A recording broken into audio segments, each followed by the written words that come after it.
എടി ശ്യാമോൾ എവിടെ? അവൾ ഓർക്കാമേ. എഴുന്നേറ്റ് കരയാണെങ്കിൽ അമ്മ മോളെ ഒന്ന് നോക്കിക്കോണേ. എനിക്ക് അപ്പുറത്ത് കുറച്ചുകൂടി ജോലി ബാക്കിയുണ്ട്. എല്ലാ ജോലിയും നീ ഏറ്റെടുത്ത് ചെയ്യുന്ന എന്തിനാ സോനെ? ഇവിടെ അനുപമയും പ്രതിഭയും ഒക്കെ ഇല്ലേ? അമ്മേ, അവരാരും വെറുതെ ഇരിക്കുന്നല്ല. എല്ലാവർക്കും അവരവരുടേതായ ജോലിയില്ലേ? മരുമക്കൾ അവരവരുടേതായ ജോലി ചെയ്താൽ മാത്രം പോരാ. ഈ വീട്ടിലെ മൊത്തം ജോലികളും ചെയ്യേണ്ടത് അവരാ, അല്ലാതെ നീയല്ല. നീയേ ഈ വീട്ടിലെ സ്വന്തം മോളാ. അങ്ങനെയാണെങ്കിൽ ഞാനിവിടെ നിൽക്കേണ്ടവളല്ലോ അമ്മേ. എന്റെ ഭർത്താവിന്റെ വീട്ടിൽ പോയി ജോലി ചെയ്യേണ്ടവളല്ലേ? നീ നിന്നെ തന്നെ വില കുറച്ച് കണ്ടാലേ നിന്റെ നാത്തൂമാര് നിന്നെ അടിമയാക്കി വെക്കുകയുള്ളൂ. ഇതുവരെ അവരാരും എന്നെ അങ്ങനെ കണ്ടിട്ടില്ലെന്നാ എനിക്ക് തോന്നുന്നേ. അമ്മ വെറുതെ ഭൂതക്കണ്ണാടി വെച്ച് ഓരോന്ന് കണ്ടുപിടിക്കാതിരുന്നാ മതി. നിനക്ക് സംഭവിക്കുന്നത് മുൻകൂട്ടി കാണാൻ ഭൂതക്കണ്ണാടി ഒന്നും വേണ്ട സോനെ. ഞാനൊന്ന് പറയട്ടെ, നിക്ക്. എടി നിക്കടി അവിടെ. എന്താ അമ്മേ? എടി മോളെ സോനെ, നീ ഇനി സൂക്ഷിച്ചില്ലെങ്കിലേ നിന്റെ ഏട്ടത്തിയമ്മമാര് നിന്നെ ഈ വീട്ടിലെ ജോലിക്കാരിയാക്കി മാറ്റും. എന്റെ സ്വന്തം മകൾക്ക് അങ്ങനെ ഒരു ഗതികേട് ഉണ്ടാവുന്നത് കാണാൻ എനിക്ക് പറ്റാത്തോണ്ട് പറയുക. നീ ഇനി കുറച്ച് കരുതലോടെ ജീവിക്കണം. കരുതലോടെന്ന് വെച്ചാ ഞാൻ ഈ വീട്ടിലെ ജോലിയൊന്നും ചെയ്യാതെ ഒഴിഞ്ഞു മാറണമെന്നാണോ? ഛേ, അങ്ങനെയല്ലടി. എടി, നീ ആദ്യം എന്നെ ഒരു ശത്രുവായിട്ട് കാണാതെ ഞാൻ പറയുന്നതൊന്ന് കേക്ക്. ശരി അമ്മ, ഇത് വേഗം പറഞ്ഞാ മതി. സോനെ, നിന്റെ ഭർത്താവിനേക്കാൾ കൂടുതൽ വരുമാനമുള്ളവരാ സത്യനും ഇന്ദ്രനും, അറിയാലോ. എടി, ശ്യാമിന് കിട്ടുന്ന ശമ്പളം കൊണ്ട് ഈ വീട്ടിൽ തട്ടിമുട്ടി കഴിയാന്നല്ലാതെ സ്വന്തം നിലയ്ക്ക് ജീവിക്കാൻ പറ്റുമെന്ന് തോന്നുന്നുണ്ടോ നിനക്ക്? ഉണ്ടോ? ഞാൻ ജീവിച്ചിരിക്കുന്നിടത്തോളം നിങ്ങൾക്ക് ഇവിടെ ഒരല്ലലും ഇല്ലാതെ ജീവിച്ചു പോവാം. ഈ കുടുംബത്തിന് വേണ്ട എല്ലാ കാര്യങ്ങളും ഞാൻ ചെയ്യിച്ചിരിക്കും. അതെന്റെ അവകാശമാണ്.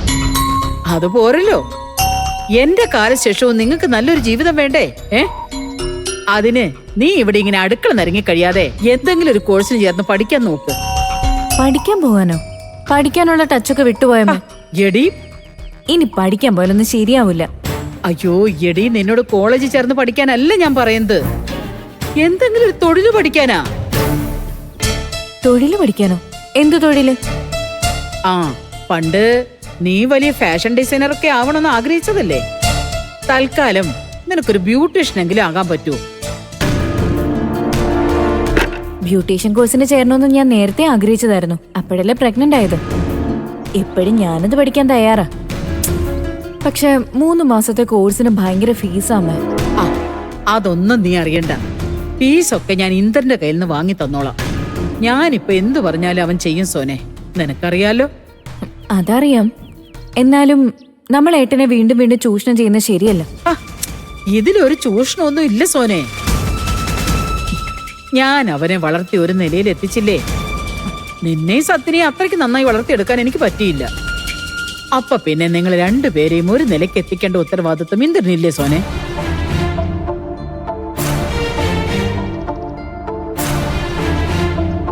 അതെ, നീ വേറൊന്നും ആലോചിക്കണ്ട. ബ്യൂട്ടീഷ്യൻ കോഴ്സിന് നീ ചേരാൻ തീരുമാനിക്കേ.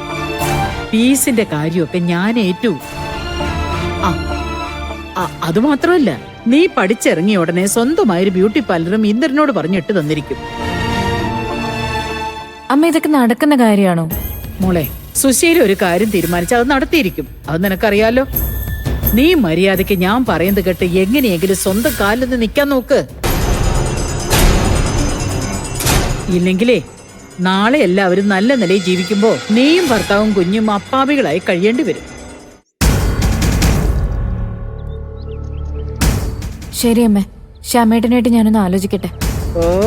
എടി, നിന്റെ ശ്യാമേട്ടൻ വലിയ അഭിമാനിയാണല്ലോ. ഇന്ദ്രന്റെ അനുപമയുടെയും ഫീസില്ല വക്കീലാ അവൻ. അതുകൊണ്ടൊന്നും ഒരു കാര്യമില്ലെന്ന് കൂടി അവനെ ഒന്ന് പറഞ്ഞ് മനസ്സിലാക്കി കൊടുക്ക്.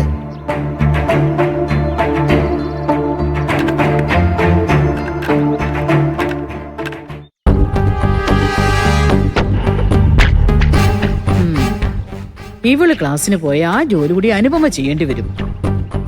എനിക്ക് കുറച്ചു ദിവസത്തേക്ക് പ്രതിഭയെ കൂടി അവളുടെ വീട്ടിലേക്ക് പറഞ്ഞു വിടണം. അതിനെന്താണൊരു വഴി?